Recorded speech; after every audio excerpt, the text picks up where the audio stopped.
என்பதை உறுதி செய்து கொண்டு அவர்களை அழைத்து செல்வதுதான் சரியாகும்.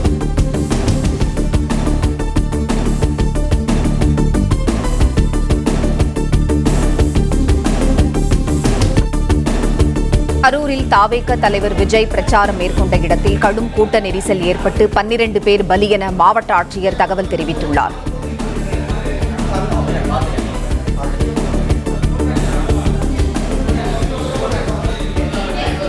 வெற்றி கழகத்தின் சார்பில் இன்று நடைபெற்றிருந்த இந்த பரப்புரை கூட்டத்திலே பங்கேற்றிருந்த பலரும் உயிரிழந்திருக்கின்றார்கள். உயிரிழப்பினுடைய எண்ணிக்கை தொடர்ந்து அதிகரித்துக் கொண்டிருக்கின்றது. இதுவரை 12 பேர் உயிரிழந்திருக்கின்றார்கள் என்ற தகவல் அதிகாரப்பூர்வமாக தெரிய வந்திருக்கின்றது. மேலும் பலர் உயிரிழந்திருக்க கூடுமா என்கின்ற ஒரு அச்சம் எழுந்திருக்கின்றது. ஏனென்றால் நமக்கு கிடைத்திருக்கக்கூடிய இந்த தகவல் அதிகாரப்பூர்வமாக அரசு மருத்துவமனையிலிருந்து வெளிவந்த தகவல். இந்த தருணத்தில் தான் முதலமைச்சர் மு.க.ஸ்டாலினும் தன்னுடைய பதிவினை வெளியிட்டிருக்கின்றார். அந்த பதிவிலே கரூரில் இருந்து வரக்கூடிய செய்திகள் கவலை அளிப்பதாக முதலமைச்சர் தெரிவித்திருக்கின்றார். கரூரில் கூட்ட நெரிசலில் சிக்கி மயக்கமடைந்து மருத்துவமனையில் அனுமதிக்கப்பட்டுள்ள பொதுமக்களுக்கு தேவையான உடனடி சிகிச்சைகளை வழங்கிடும்படி முன்னாள் அமைச்சர் செந்தில் பாலாஜி, அமைச்சர் மா. சுப்பிரமணியன் உள்ளிட்டவர்களையும் மாவட்ட ஆட்சியரையும் தொடர்பு கொண்டு அறிவுறுத்தியுள்ளேன் என்று முதலமைச்சர் பதிவிட்டிருக்கின்றார். அருகில் இருக்கக்கூடிய திருச்சி மாவட்டத்தைச் சேர்ந்த அமைச்சர் அன்பில் மகேஷிடமும் கூட போர்க்கால அடிப்படையில் தேவையான உதவியினை செய்து தரும்படி அறிவுறுத்தப்பட்டிருப்பதாக சொல்லியிருக்கின்றார். மேலும் விரைவில் அங்கு இருக்கக்கூடிய நிலைமையை சீராக்கக்கூடிய நடவடிக்கைகளை மேற்கொள்ள வேண்டும் என்று சட்டம் ஒழுங்கு ஏடிஜிபியிடமும் பேசியிருப்பதாக தற்பொழுது முதலமைச்சர் பதிவிட்டிருக்கின்றார்.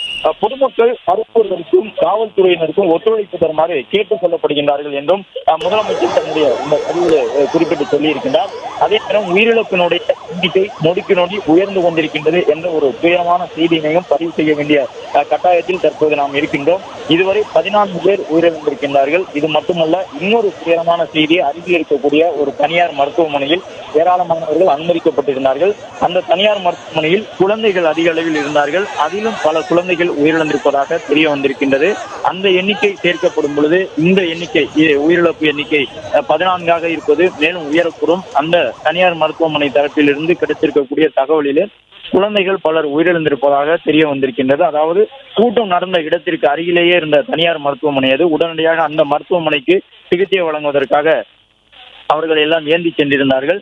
இந்த நிலையில் தான் தமிழக வெற்றி கழகத்தின் சார்பில் நடைபெற்ற அந்த கூட்டத்தில் பங்கேற்று மயக்கமடைந்து கிடக்கக்கூடியவர்களை முன்னாள் அமைச்சர் செந்தில் பாலாஜி சந்தித்து நலம் விசாரித்து வருகின்றார்.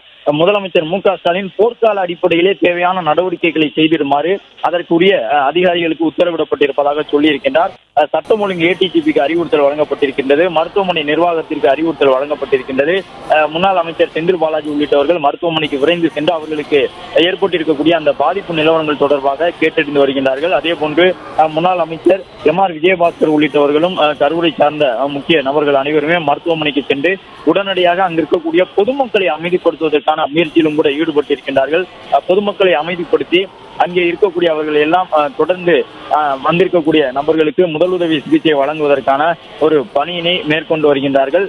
இன்று நடைபெற்று முடிந்திருந்த இந்த பிரச்சார கூட்டத்திலே பங்கேற்றிருந்தவர்கள் கலைந்து செல்லும் பொழுது மட்டுமல்ல, அவர்கள் நின்று கொண்டிருக்கும் பொழுதும் போதுமான மூச்சுக்காற்றுக்கு கூட வழி இல்லாமல் அவர்கள் சிக்கிக் கொண்டிருக்கின்றார்கள். அதன் காரணமாகத்தான் இந்த மிகப்பெரிய உயிரிழப்பு நேர்ந்திருக்கின்றது. இதுவரை 14 பேர் உயிரிழந்திருக்கின்றார்கள். மேலும் உயிரிழந்திருப்பதாக சொல்லப்பட்டிருக்கின்றது. தனியார் மருத்துவமனையில் இறந்தவர்களுடைய எண்ணிக்கை தனியாக இருக்கின்றது. மேலும் மேலும் அந்த உயிரிழப்பினுடைய எண்ணிக்கை அதிகரித்துக் கொண்டிருப்பதாக தகவல். பிளே ஸ்டோர் மற்றும் ஆப் ஸ்டோரில் இருந்து பாலிமர் செயலியை QR கோடு மூலம் பதிவிறக்கம் செய்யுங்கள்.